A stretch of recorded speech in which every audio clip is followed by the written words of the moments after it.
Buat sahabat vlog ternak yang mau melakukan pengejaran bobot terkhusus buat ayam kampung pedaging, ada bagusnya melakukan manajemen treatment kandang seperti ini ataupun meniru manajemen kandang intensif seperti ini. Karena manajemen kandang seperti ini banyak manfaatnya dan memiliki keunggulan tersendiri khusus kita lakukan pengejaran bobot pada ayam kampung yang akan kita pelihara. Nah, kemudian selain manajemen kandang ini, ada beberapa dua faktor pendukung lagi, yaitu pakan dan cara pemberian pakannya. Nah, jadi akan kita bahas satu persatu di video ini. Kenapa harus kandang begini, kenapa tidak kandang yang lain, semua ada di video ini.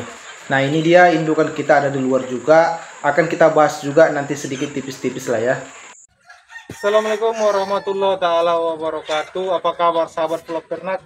Jadi hari ini kita ketemu lagi di channel ini. Jadi kita mau berbagi sedikit informasi dan pengalaman seputar pengejaran bobot ayam kampung yang mungkin banyak tidak dipahami atau tidak dimengerti para peternak ya. Jadi hari ini kita membagikannya seputar tips mengejar bobot ayam kampung itu nggak perlu susah, nggak perlu ribet. Cuman pahami 3 hal ini. Nah, nanti bobot ayam kampungnya akan naik signifikan tanpa ada hambatan dan lain-lain. Nah, yang pertama yaitu pakan, kemudian manajemen kandang, yang ketiga pola pemberian pakan. Nah, jadi ini aku lagi mengaduk pakan khusus untuk indukan. Jadi untuk pembahasannya kita bahas setelah beres kita ngasih pakan ini. Nggak akan lama-lama kok, sebentar kok. Oke, lanjut saya aduk pakan dulu ya. Oh iya, ini dia pakan campuran. Untuk bahan-bahannya ada dedak, ada tepung ikan, ada mineral dan suplemen protein. Kemudian tepung jagung dan tambahannya bungkil kedelai. Oke sahabat vlog, aku akan berbagi sedikit cara pengadukan pakan sebelum kita masuk ke pembahasannya. Barangkali ada sahabat-sahabat vlog ternak kita yang belum tahu cara mengaduknya. Di sini siapkan larutan M4 sebagai mikroba. Nah, ini mikrobanya akan kita campur dengan air bersih.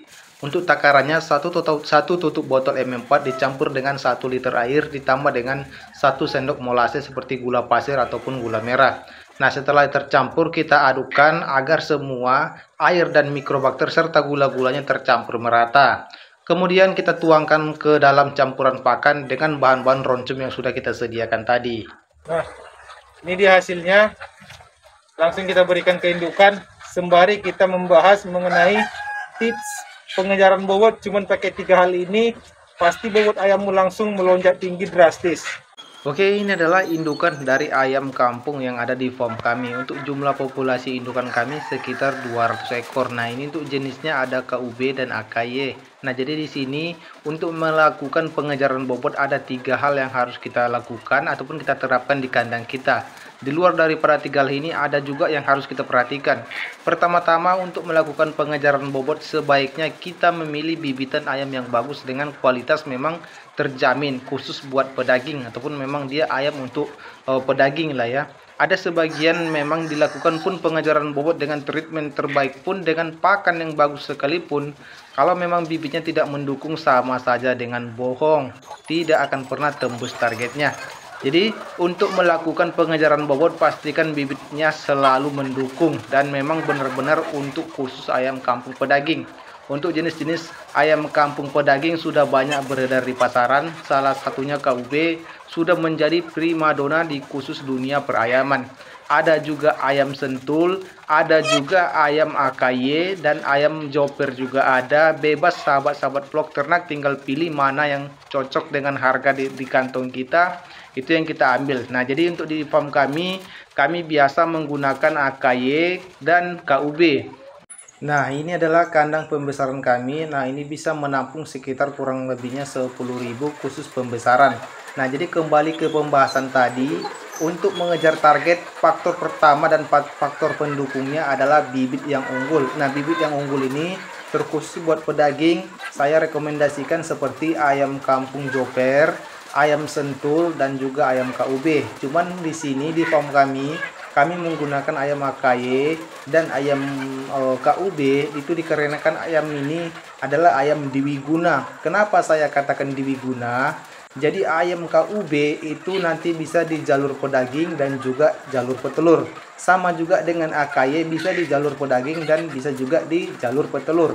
Jadi ini sangat berguna apalagi buat kita yang baru merintis.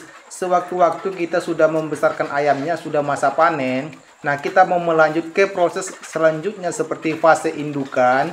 Kita tidak perlu membeli bibit lagi, kita hanya tinggal melanjutkan apa yang sudah ada. Itulah makanya kami lebih berminat atau lebih menggemari ayam AKY dan ayam KUB karena tadi dwiguna, serbaguna, bisa jalur petelur, bisa juga di jalur pedaging. Nah, kemudian kita masuk ke 3 faktor pendukung khusus untuk mengejar target bobot ayam kampung. Yang pertama dan yang paling utama tidak asing dan tidak bukan adalah pakan. Khusus pembesaran di sini ada kandungan-kandungan protein yang harus kita perhatikan. Di masa breeding usia 1 sampai 30 hari pertama disarankan itu untuk proteinnya di sekitar 19% sampai 22%, itu khusus untuk pedaging di usia 1 sampai 30 hari pertama. Kemudian kalau untuk masuk ke fase pembesaran dilepas 1 bulan, itu sudah mau masuk ke 2 bulan pertama, kita kasih pakan dengan kandungan protein sekitar 17 hingga 18%. Seperti di farm kami ini, kami menggunakan pakan racikan dengan standar protein 17 hingga 18%. Nah, kemudian setelah dipakan, faktor pendukung lainnya yang kedua adalah manajemen kandang. Khusus untuk pembesaran, terkhusus buat pedaging, kalau mau mengejar target, sebaiknya gunakan kandang model intensif seperti di farm kami ini. Nah, di sini sudah terbukti hasilnya dan tidak hanya omong kosong. Ini dia buktinya. Jadi dengan kandang intensif seperti ini, ruang gerak ayam akan terbatas dan ayam akan fokus makan. Tetapi jangan terlalu sempit, juga bisa mengakibatkan kecacatan dan stres pada ayam. Jadi manfaatnya atau keunggulannya dari kandang intensif ini, ruang gerak ayam itu terbatas sehingga protein yang didapatkan dari pakan itu maksimal diserap menjadi daging. Kalau kita umbar, nah ini contohnya satu lagi bisa dilihat nih sahabat vlog ternak ya. Jadi tidak ada omong kosong, kita buktikan ya, ini 60 hari sudah hampir 1 kiloan. Jadi kalau kandang seperti ini, ruang gerak yang terbatas, jadi proses protein yang didapat dari pakan tadi memang benar-benar dicerna menjadi daging. Kalau kita lakukan dengan treatment kandang umbaran, boleh-boleh saja. Tapi kalau untuk pengejaran target, saya rasa tidak terlalu memuaskan dikarenakan ruang gerak yang luas mengakibatkan protein yang didapatkan dari kandungan pakan tadi akan dibakar kembali menjadi kalori karena ayam akan banyak bergerak kalau kita menggunakan manajemen kandang umbaran. Jadi, protein dari pakan itu tidak diserap menjadi daging, melainkan digunakan kembali atau dibakar kembali menjadi kalori untuk digunakan bergerak. Yang terakhir adalah pola pemberian pakan. Nah, pemberian pakan pada ayam kampung biasa dilakukan 2 kali sehari. Nah, di manajemen penggemukan atau pengejaran target bobot dilakukan 3 kali. Yang ketiga kalinya diberikan di jam 10 malam. Untuk pakan yang kita berikan di jam 10 malam, usahakan dia pakan alternatif. Kenapa saya katakan pakan alternatif? Supaya kita irit biaya. Nah, sekian dulu informasi yang saya bagikan. Kalau ada pertanyaan, boleh berkomentar. Atau yang tidak paham, next kalau ada yang mau ditanyakan akan kita bahas di video selanjutnya. Beginilah 3 syarat yang kami terapkan di kandang kami. Nah, itu alhamdulillah terbukti tidak omong kosong saja. Nah, hasilnya sudah terjamin. Oke, sekian dulu informasinya. Terima kasih banyak sudah menonton. Assalamualaikum warahmatullahi wabarakatuh.